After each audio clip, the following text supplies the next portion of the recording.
Now, Frank gave me a nice short autobiography, and it was very impressive. I must admit, I really enjoyed it, Frank. But I went one step further. I went over to Collingwood the other day, and I thought, I wonder this is what he did a few years ago. And I must admit, I've sort of driven by and not paid attention. I like what you've done in Port Credit, but I sort of thought, well, I'll make like a dope and go wandering through Collingwood. And you know what? It's not a bad place, but we're going to be better. So Frank, I don't think you need any introduction because you've been a very, very loyal person to our town in spite of our 4-year bump. And you came back to the well and said, you know what? This town's going to make it. And we've got a great council and a great CEO, and it will work. So Frank, I'm not even going to introduce anything else. The floor is yours. So thank you.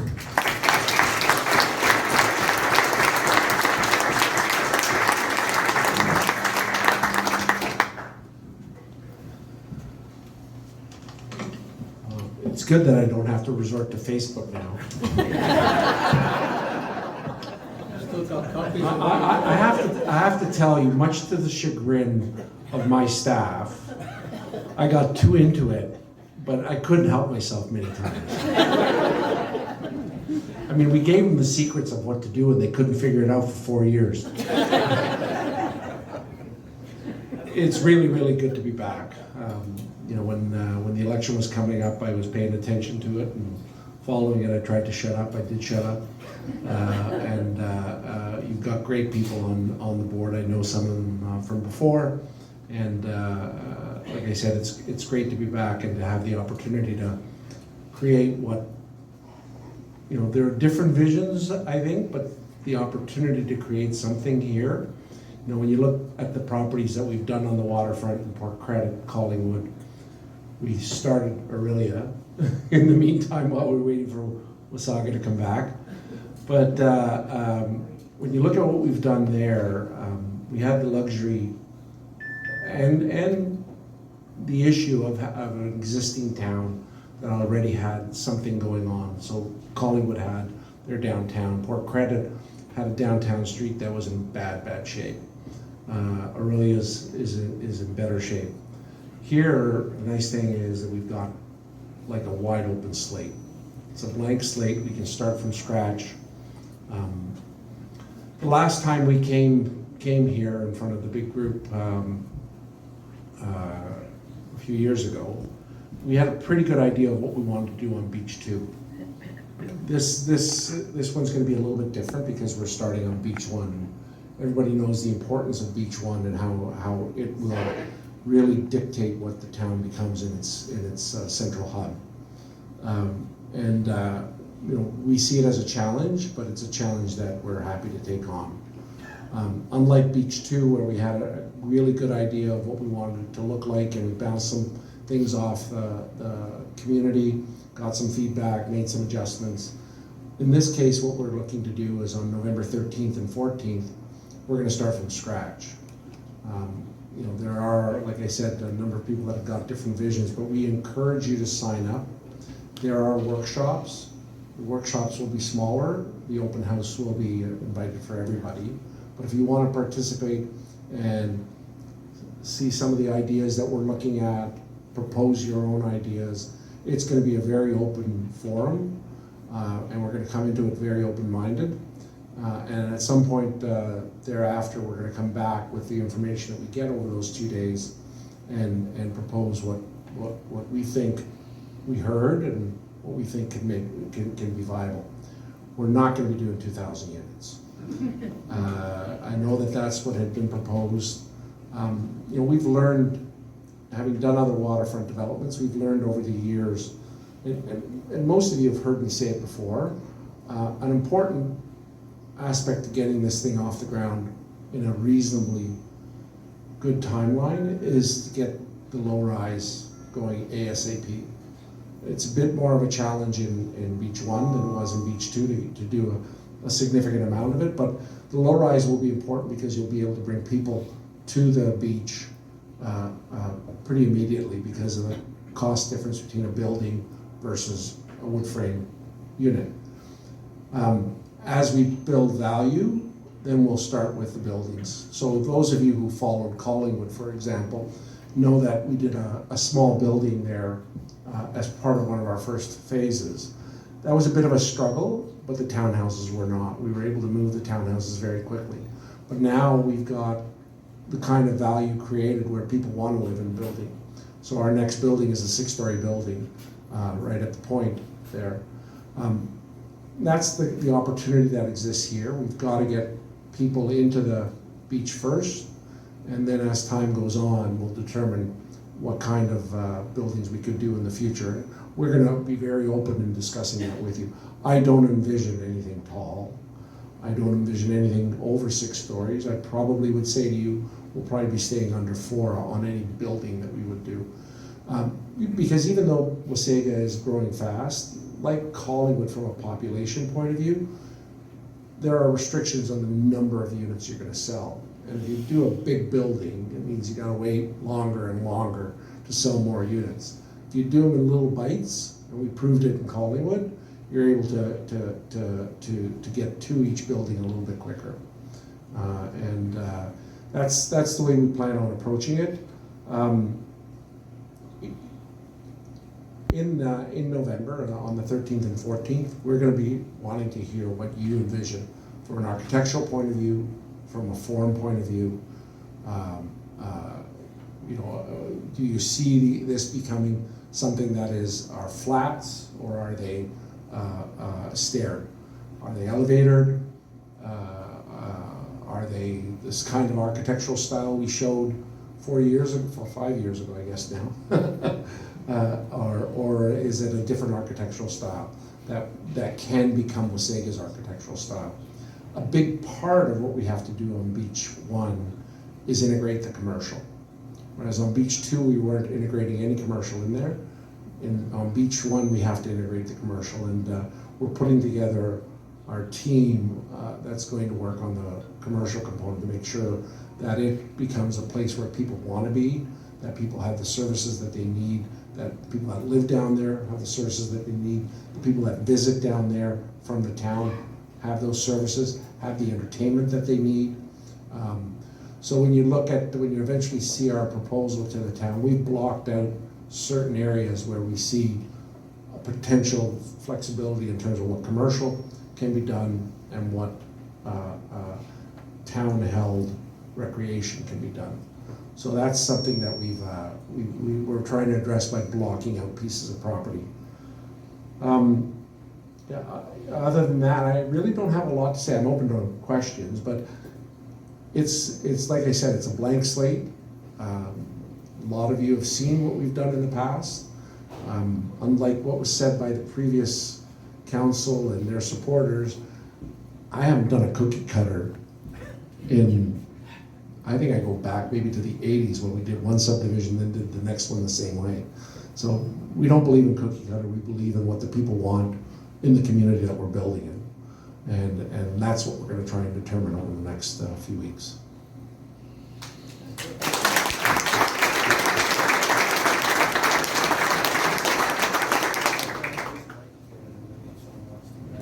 So there's a microphone somewhere in the middle if anybody's got questions. Right here. So again, because the workshops are limited in numbers, the advertisement that came out from the town refers to signing up. So I would encourage the Ratepayers Association to make sure they've got attendees there. I am also encouraging the people that don't like me to come.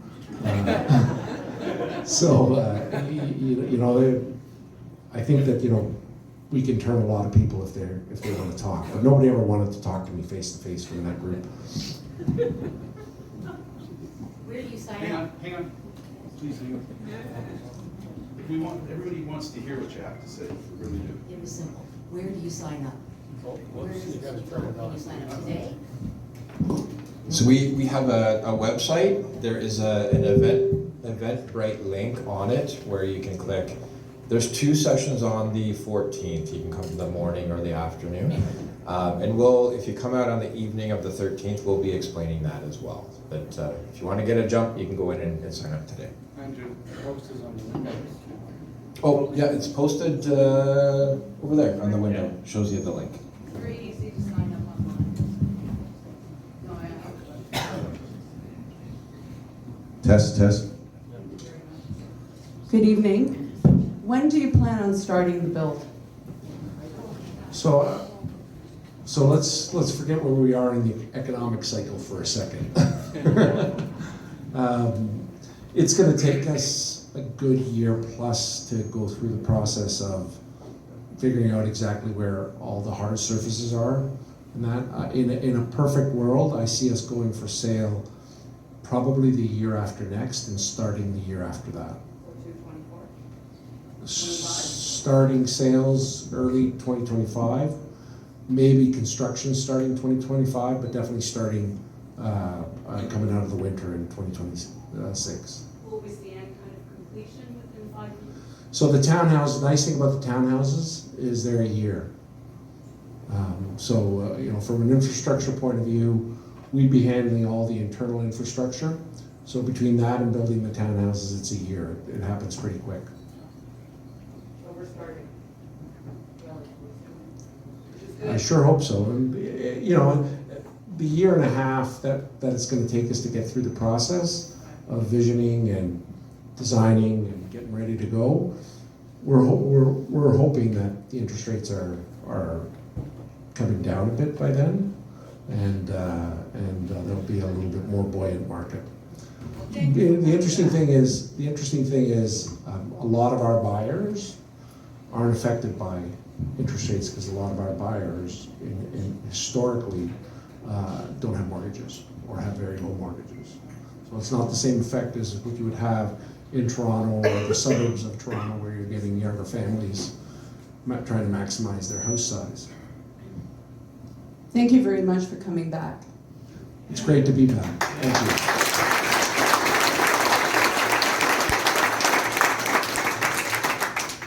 Frank, this isn't directly for you, but we were one of the ones that went to Port Credit, and you did an amazing job, and we appreciated you taking us there. But what I want to encourage all the people here is we're going to have an election again in 26, I guess, and we want to make sure that all of you take part in making sure that we don't get bushwhacked the way we did last time.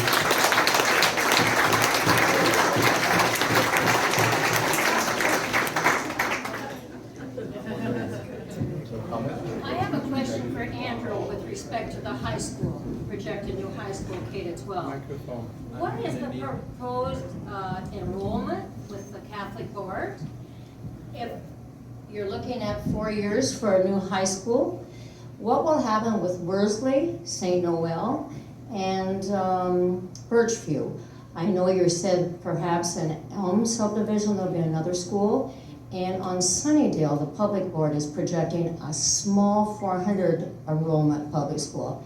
How does this all tie in? What will happen to these old schools, and what is the enrollment projected for this new building? We'll quickly switch gears back to the school, and I'll give the mic back to Frank. Both school boards, the public and the Catholic, have done all of their numbers independently and have looked at the impact on all of their schools, both elementary and secondary. No schools will be closed as a result of either of these high schools. In fact, the numbers, and you can actually go online and research the numbers that the school boards have submitted, within 10 years of this school being built, being opened, every high school in the area is going to be between 130 and 160% capacity. That just shows you the tremendous growth that we are experiencing here. So this is desperately needed to take the pressure off of other facilities. On day one, let's assume that this is open, doors open 2027, the school in Collingwood, the Catholic high school there, it will operate at about 70-75% capacity, but what they're going to do is transition that to a 7 to 12, and within a year that will be up at 100% capacity, and this will actually take the pressure off of Collingwood and alleviate them having to build a third school in Collingwood. So this actually makes a lot of financial sense for the Catholic board. The public board, last we spoke with them, they're anticipating 2030, 2031 for opening that high school. And as far as we understand, this doesn't impact them at all. Okay. This question is probably for Frank and/or for Andrew. Sorry, before you ask the question, can I say something related to that? Just one sec before you. So our research shows that most of our buyers don't have kids of age. But, a lot of our buyers will come from the community, and that frees up homes that bring families in. So the people that are moving from one place to another, very high likelihood that they're replaced by families. Sorry about that. No problem. My question is, we've heard a lot of talk about the redevelopment, the hub, and the funding, the partnerships. However, one of the questions I do have is in both respects, both to the community hub and to your development. What is the plans for accommodating the increase in traffic in the area? We have a problem of traffic already on River Road and Wolseley, and also on the weekends, especially in the summertime, we have some significant traffic problems. I'm wondering, when is that going to be looked at, or is that going to be part of your work, Frank or Andrew, or part of the town's work? I'm just wondering who is going to take responsibility for the traffic impact studies and the construction of the facilities that are required to accommodate the increase in traffic. Thank you. Yep, absolutely, and great question. Our work with Frank, we will absolutely be looking at the traffic impact of the development down there. We'll be looking at the traffic impact of the high school, the school buses, etc. Again, that is quite normal to be doing that kind of thing. Again, we will monitor it when upgrades are required. We have a process, we have development charges that help pay for those improvements to infrastructure. There has long been a plan, ever since I can remember, to build a third bridge across the river. At some point in time, the traffic will get to a point where we need to build the third bridge. I don't think that's going to happen anytime soon, but there are plans to improve. River Road is under construction right now. There are plans to improve the area in front of the school as well. What I would say to this is, when you drive around the community today, tomorrow, we're in the shoulder seasons, and traffic isn't that bad. It's a little bit worse at the west end of town, and there are plans to expand Moseley to the west end of town, where we're seeing a lot of the pressure. But generally throughout most of the year, most of the day, the traffic isn't that bad. I do recall, as a youngster in this community, in the summertime, I grew up at 13th Street. My mother's over there. She's been here for 80 years. This town used to be absolute gridlock in the summertime. It is nowhere even close to what it used to be. For those who are relative newcomers to the town, believe me, on a summer weekend when I was a kid, you walked from your house to the main end because you were moving faster than the cars. So I think, yeah, there was only one bridge then too. So we've got a bit of room to actually get to a point where it's critical, and then we will invest in new infrastructure to handle the capacity. I have somebody over here for another question. Okay, Andrew, I want to go. So don't want to mislead anybody, but our developments such as this typically don't add to the traffic because the people are already there. But if we do our job right and we create a place where more people want to be, not just beachgoers, that's what creates the traffic. So in Port Credit, the traffic's worse coming in than it is going out because people want to be in Port Credit and there's stuff to do and they're coming in. So that's what we also have to keep an eye on. Yes, I started a Facebook group several years ago regarding the restoration of the Dardanella. What are your plans on that area between 1st Street and 3rd Street? Excellent question. I was going to point that out. So everyone is aware, over the last 4 years, the previous concepts with Slate, Baylock, Zancor, the Dardanella was going to be leveled. It was going to be destroyed. We were very clear when we reached out to Frank and the other folks to respond to the RFP that we did not want that to happen, that we intended to preserve the Dardanella. We want to work with the community to figure out what that means. We don't know just yet. Does it mean actually restoring the Dardanella, the current building, or does it mean tearing down and building a new Dardanella? But we wanted to leave that option open for the community, and we intend to work with all of you to figure that out together. But Frank will not be incorporating that site in his plan. We're going to hold that until we have an opportunity to figure it out. And I hope everyone agrees that that's the right thing to do. Please raise your hand if you have a question. So to that point, what we did is I referred to the blocked out parcels that we left out of our proposal that we're going to deal with. That's one of the ones that is actually blocked right out already. Hi Frank, I'm glad you're back. I'm a little frustrated though because between 2014 and 2018, it sounded like by 2018 shovels would be in the ground, and then we had 4 years of whatever. How come it's going to be another year and a half, 2 years before we see shovels in the ground again?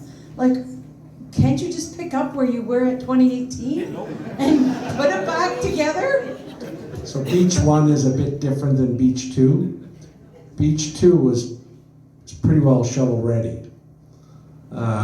Beach 1 needs more infrastructure. Everybody knows what's got to happen in terms of lifting Beach Road, Beach Drive, and so there's a little bit more to it.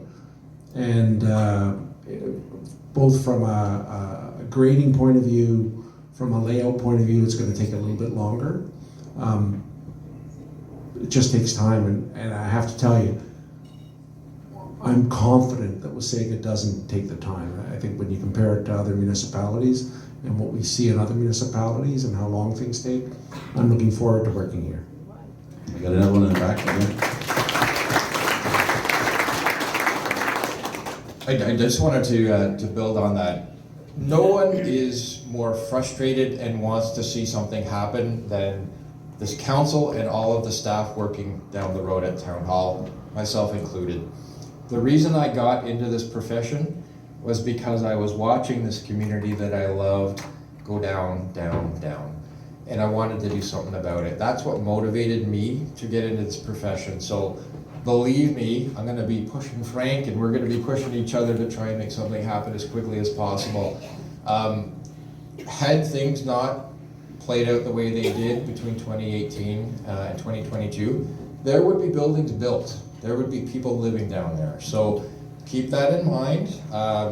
The electorate is never wrong. They're not always right, but a choice was made, and that was the result. We have to give Frank, we have to give town staff time to do this properly. I don't think you would want us rushing and making mistakes. We want to get it right. You're going to be looking at this for a number of years, and our families and future generations are going to be living with what we build. So let's get it right and take the time to do it properly. But at the same time, we'll do it fast.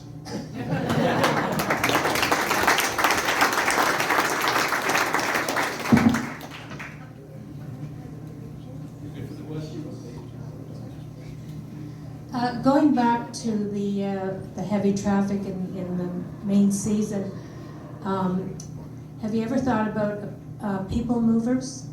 Where we visited other places in the world where there's a beach especially involved, they have trolleys that run continuously in high season. Some of the areas we've been in, they have one lane designated just for the trolleys, and they just keep going around and around and around. And this way, you don't have as many cars coming to the beach, and you don't have people walking, quite a few kilometers to get to the beach. It was just a suggestion I thought you might take into consideration. Absolutely, and you are absolutely 100% correct, and that's the kind of thing. Once traffic gets to a certain level, there are solutions. There are ways to manage traffic. I spend a lot of time, my family spends a lot of time in Siesta Key. You've probably heard me talk about that many times. Siesta Key is at a whole other level in terms of beach town and tourist visitation. #1 beach in North America. You go there at Christmas, March break, it is wall-to-wall people, and they're implementing people movers. They're implementing free trolleys, and you see that across Florida. You see that in many beach towns. So those are the solutions that we can look to once it gets to a point where everybody wants to come back to Wasaga Beach because this is the best place in Canada to be. But we do need a bit of work to reignite our tourism economy here. But you're right, when we get there, we can implement things like that. Next question.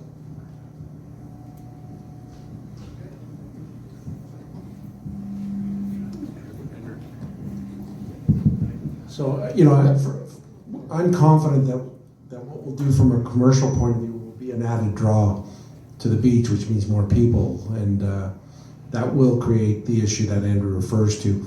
We've got some experience that we can pass on because in December, our newest phase in Port Credit will have an electric shuttle that will take people from that phase to the GO station directly.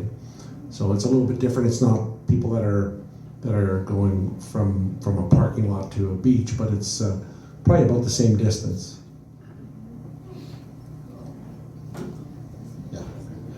Okay, two-part question. One of the town's priorities was the reconstruction of Main Street.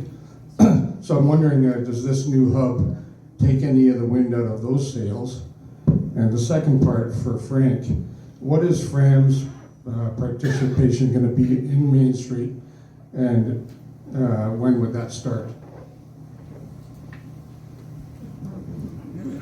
So the first question, does the hub take the wind out of the sails of Main Street? Absolutely not. In fact, it puts wind in the sails. The more new builds that happen along Main Street, and I consider the area in front of the TPAL and the new community hub to be part of the Main Street, that's a good thing. The more we can get a mix of uses and a mix of anchors that draw people, that draw traffic along Main Street, that helps support business, that helps support all of the ancillary uses. You add 1,000 children to our Main Street, all those shops and restaurants along Main Street are gonna benefit. That high school in Elmville keeps a lot of those shops and restaurants open. Take that high school away and some of those would be in trouble. So I see this absolutely as a benefit to Main Street. It's a start, it's an anchor at one end.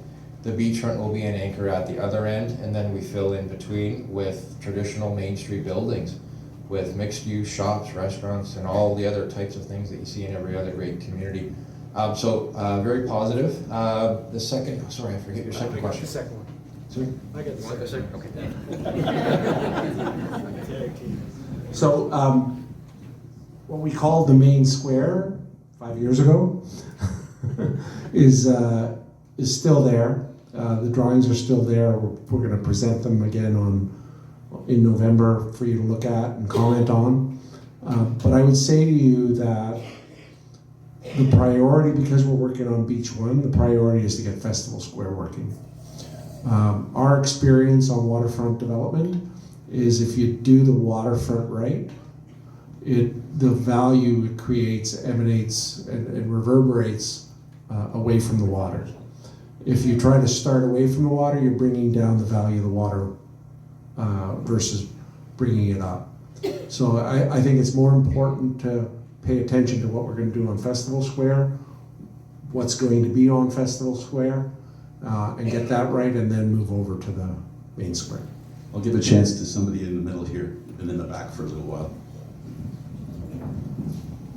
You've said several times about the plan that was Beach 2. Is there a reason we're not going back to that? I'd hope that we get back to that. But the priority of council was that Beach 1 was a priority, and I get that. because the importance is the festival square. So we do have to bring people into into Beach One, but we also got to get the square going, because the square will create the value. Beach Two can happen once we've got our foot in the door on Beach One and got it going. There, unfortunately, between 2014 and 18, there was a lot of misinformation that was spread throughout the community. And unfortunately, again, I think Beach 2 was the victim of some of that. What we have said to Frank is we want to be respectful to all of you and everyone in this community. Let's start at Beach 1. I think there are nodding heads. I don't care what side of the fence you're sitting on. I think everyone agrees that Beach 1 needs to be redeveloped. And then we can have discussion with the community about Beach 2. Do I believe Beach 2 should be developed? I do. But again, let's not jump in there until we have that opportunity to talk with the community and see what the community would like to see there, so that we're respectful. So I hope that answers that question. Next. Next.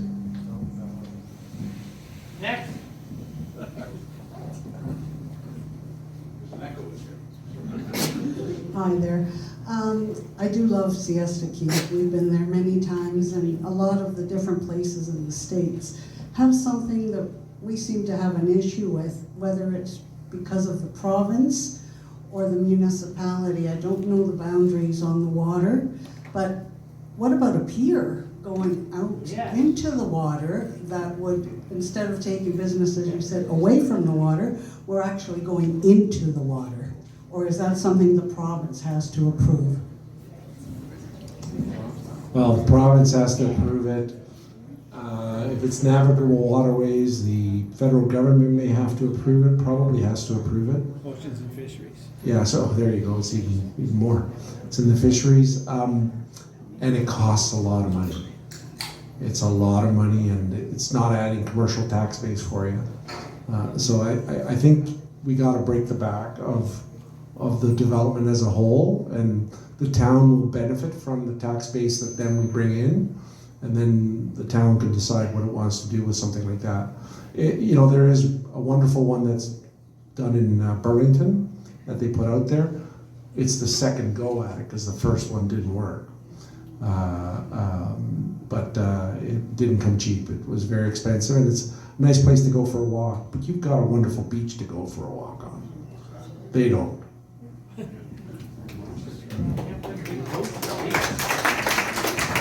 Next.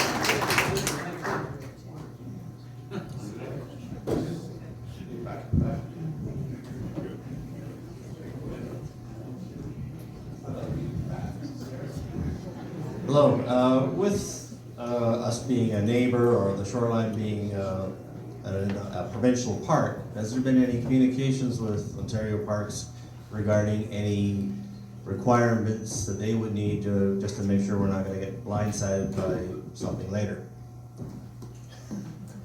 There has been a lot of communication with the province. As recently as council, we were in London at the Ontario Municipalities Association, where we met with multiple ministries, including ministries of MECP, who is the folks that actually look after the beachfront. The message that we delivered, I think very loud and clear, was that you took these lands in the 60s and 70s and you haven't spent a nickel on them in 50 years. We're going to be working with Frank and our community to try and reinvent ourselves, reinvigorate this community, and deliver something world-class. And we need you to do the same thing. So we've asked them to work with us, to take a look at their beach areas. Are they functioning highest and best use? I will tell you, back in July, we took our Member of Parliament to tour some of these beach areas. And it was a July day, I forget which day, but it was 30 plus degrees out. And we went out onto the spit, into the provincial parking area, which accommodates, I think, close to about 1,000 cars. There were 12 cars on the spit. There was sand blowing everywhere. The shade structures that were built in 1971, the sand is built up so high to the point where instead of actually replacing them, they just put rubber around the back so when you bang your head on it, you don't get knocked out. The picnic tables are gross. I would never sit down and use them. So it's run down. I thought it was quite telling that the province just announced they're gonna invest $50 million in provincial parks, and Wasaga Beach got 0. Nancy, you've heard me talk about Nancy Island, which should be a National Historic Site. Look at the paint on the actual buildings. It's just not good enough. It's not worthy of this community. So we are asking respectfully for them to pull up their socks and work with us and reinvent the beachfront. So I'm hopeful that they will listen and work with us, but it is a bit of a sore point right now, but we are trying to push hard. Andrew, has there been any talk about what's going to happen with the old arena, the old hockey arena? Yes, so we're off on a tangent, but yes. I just wondered, like, has there been any discussion maybe of having like an indoor arcade or electric bumper cars or something like that? I mean, is the building safe enough to still use it for indoor activities when there's a rainy day or so that Right. the kids and adults can go somewhere?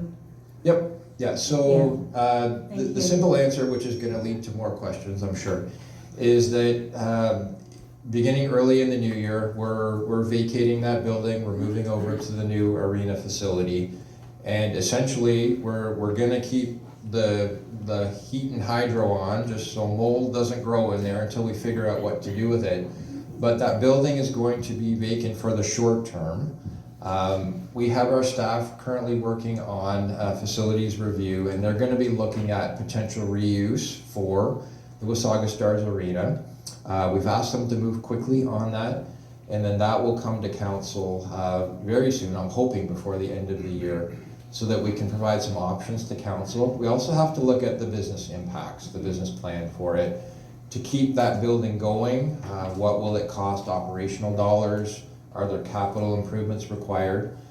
So we'll look at potentially what the uses could be, what kind of revenue would come to the municipality, and what it would cost to keep it going, because it is not a modern building. The comment earlier about building something that's energy efficient, that building is not energy efficient. So we'll look at all of that, and then council will provide some direction as to which path we'd like to go, and obviously we will keep the community involved in all of that as well. Another question up front? Anyone interested? Going on. Thank you. Because this is going to be such a long project, has there been any thought given to an online forum for people to put forth ideas, ask questions outside of the meetings? We can absolutely do that, yeah. Yeah, so the town does have a mechanism where you can submit your comments and feedback. Just the history with online discussion in Wasaga Beach and social media. Not that I'm afraid of it, but yeah. I'm hopeful that we can do this, where we can come and talk in person, and Frank can come and talk in person, and just tell us face to face. It's so much more meaningful. My door, for those of you who know me, is always open to anyone in the community. I meet with Peter regularly. If you've got ideas, just pick up a phone, drop in, surprise me, come sit down, and I will always talk with him. Okay, so I may regret offering that, right?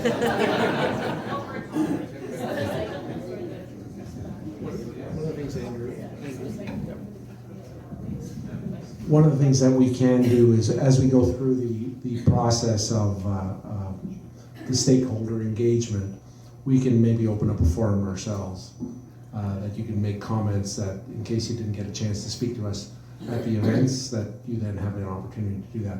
So I envision that, we're gonna have the 2 days in November. We're gonna probably come back with with a proposal that reflects those days. We're probably gonna get feedback on that and then have another presentation. So that'll be, over those few months, we'll be able to grab some information. Maybe we do that, Andrew. We don't give an opportunity for me to respond, though.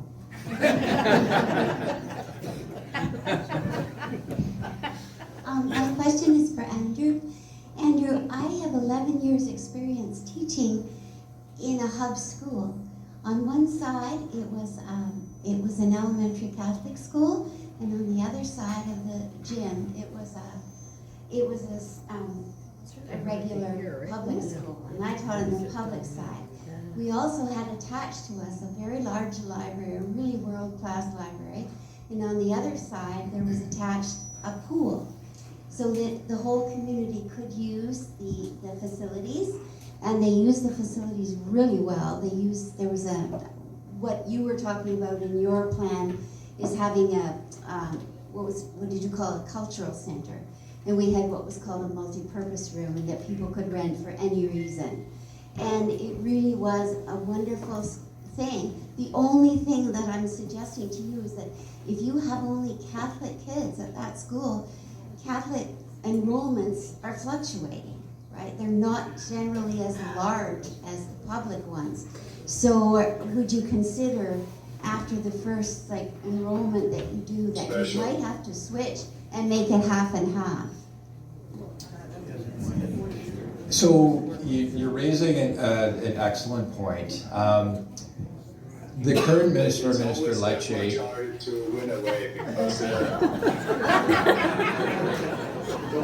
that's probably more interesting than you. All good. You raise an excellent point, and I'll be honest, this is something that we've talked about a little bit internal at Town Hall. We've also talked to the school board about this. Right now, we have 2 high schools proposed on the capital priority list. This is a first for our community. We have a public high school proposed as number 12 on the public board's list, and we have a K-12 proposed as number 2 on the Catholic board's list. The only reason we are not number 1 on the Catholic board's list is because their school in Angus has 24 portables. And they thought it would undermine their credibility if they didn't put us number 2.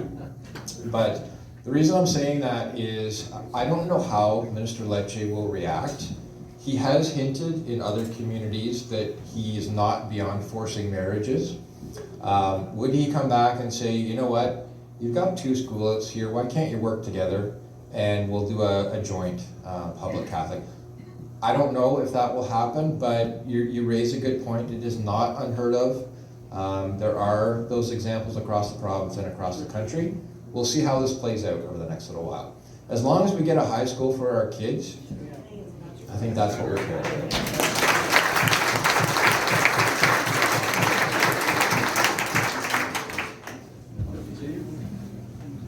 So the one thing I would just, I'm coming. Now I'm afraid. I have a lot of fear right now. I'm really scared.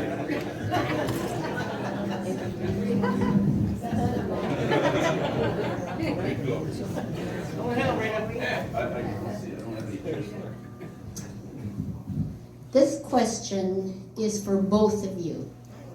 It's for Frank and it's for Andrew.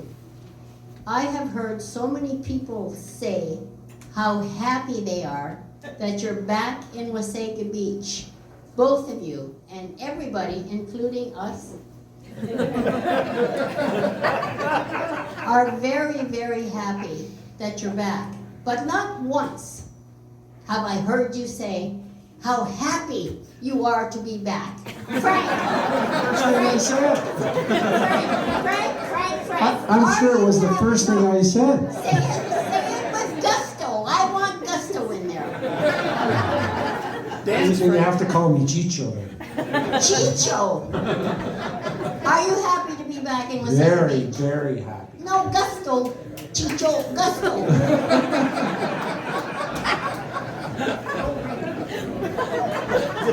Andrew, are you happy to be back? back in Wasaga Beach? I am thrilled to be back. And I am thrilled to be back working with you, Rita. Thank you. I love hearing that. I have to share a story about Rita and her husband. When I came back to town hall, was walking around talking to all the employees, and they said to us, Rita is our litmus test. And the last 4 years, she kept coming in, she looked with a big frown on her face, and she said, I don't know if I can stay in this town anymore. But now she's got a big smile and she's happy and she's hugging everyone at town hall, so we know we're on the right track.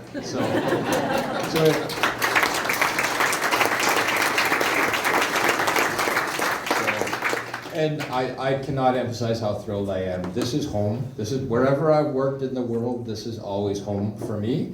And I'm doing this for my kids so that I remember what this place used to be like growing up in town. And I want my kids to have some of that when they grow up. So that's where I'm at. So just before we wrap up, I just wanted to compliment Frank, and I hope all of you can see Frank is a different type of developer. There are not many developers that would be up here in front of you doing this kind of thing. So I know we've got the right partner here who's listening to our community, and I'm confident we'll get through this and we'll do something that we're all proud of. So this is a great partnership. I couldn't think of anyone better for the town to be partnering with, and look forward to the 13th and 14th. So evening of the 13th, come on out. There's going to be a presentation talking about some of the key principles, and then we'll roll up our sleeves on the 14th, and then we'll move quickly, do some amazing things. But I just want to thank Frank for coming and doing this. For me, I'm thrilled to be here.